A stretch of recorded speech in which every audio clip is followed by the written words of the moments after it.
We only get this chance once every 10 years. That's why the city of Decatur is relying on the upcoming census to make sure they don't lose out on money for the city. In 2019, the city annexed hundreds of properties. And at tonight's city council meeting, they voted to annex more. WCIA 3's Jamie Mays is with us. So, Jamie, you spoke to people in Decatur who may be impacted. How did they feel about these annexations? One lady said she was against it. She has lived in that area for years and simply didn't want to make the change. But another woman I spoke to said she's fine with it. For us, it probably would be kind of nice to be hooked up to changed over to the city. That's something city council did to hundreds of properties last year, and many more may be impacted in the future.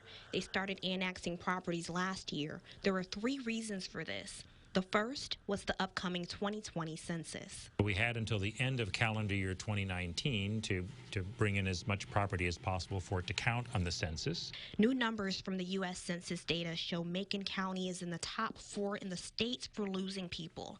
The county lost more than 6,000 people between 2010 and 2018. The more your certified legal population is, the more money that the city receives. The second, clearer boundaries. That some of those boundaries are pretty erratic. They really make no sense. And last, fairness. We had several places where there's islands in the city where they are totally surrounded by the city, and there sits a property that's outside the city.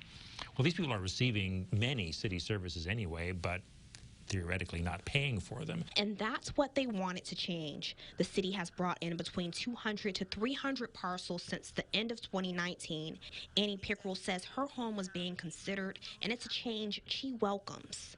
We are okay with where we're at. You know, we're fine with being on well water and septic tank, but at the same time, you know, it would be kind of nice to eventually be hooked up to the city water and be part of the city. The city says they will continue to annex, but likely at a slower pace since they have passed the census deadline. The city has also talked about other ways to grow the city's population, like neighborhood revitalization and creating new businesses. Back to you, Paul. Certainly have a lot of options on the table. Jamie, thanks.